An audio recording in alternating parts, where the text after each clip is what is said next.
Hey Rick, why are you so grumpy? That's a good question. A lot of people say a lot of different things, but let's keep it specific to one thing today.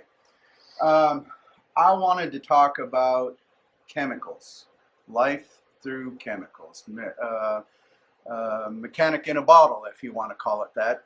And the funny thing is we've got one that's called mechanic in a bottle. I want to you guys to think about what you're putting in your engine and what the repercussions of it are. This one claims that it fixes poor and non-running engines. I have no idea what they're thinking here or anybody that buys this what they're thinking about. I'm going to leave that one alone right now. A couple of them that we see a lot, diesel dry, water remover, injector cleaner, stuff like that. Let's talk real quick about these. We have water and fuel lights in diesels. The really good reason for that is we can't handle water in our engines. The water does damage to injectors, injector pumps, stuff like that. So we have a water separator. If we maintain that, it works great. If it gets overwhelmed, then we've got problems. We have to physically remove the water from the tank. But some people think, oh, it's a natural thing. I'll just use this chemical, a few dollars, and then I don't have to go to the mechanic, and I'll save a lot of money. Well, the way this stuff works is it's got alcohol in it. Alcohol emulsifies the water, turns it to nice little droplets, pushes it through the system, and when it gets to wherever it's going, hopefully combustion chamber, it explodes, goes out the tailpipe. But what we find is that in the precision, high performance fuel injection systems that we have nowadays, the water ends up in the pump and it etches, and a little bit here and a little bit there adds up to high pressure oil pump or fuel pump failure.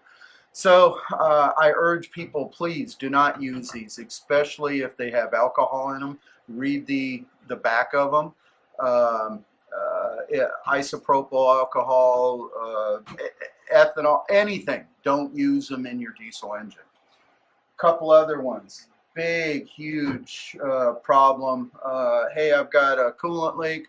I heard it could be this, that, or the other. I'm going to put in some stop leak.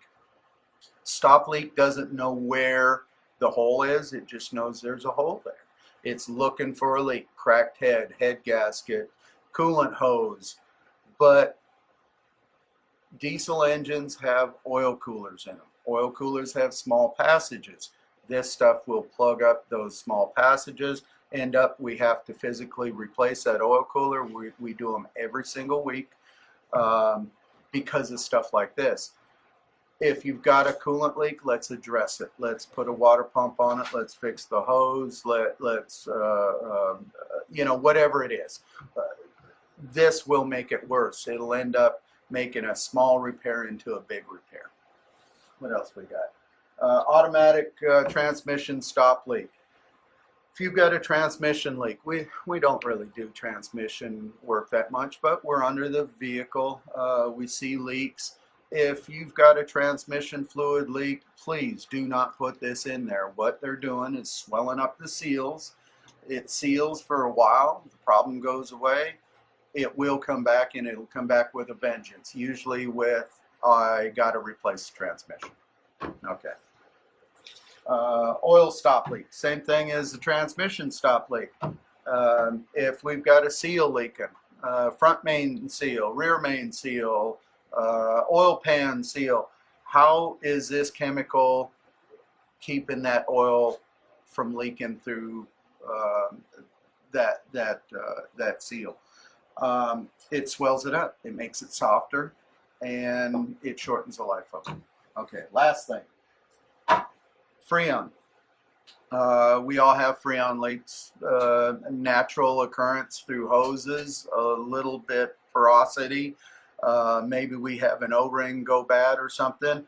Manufacturers decide, let's put a little stop leak in the system.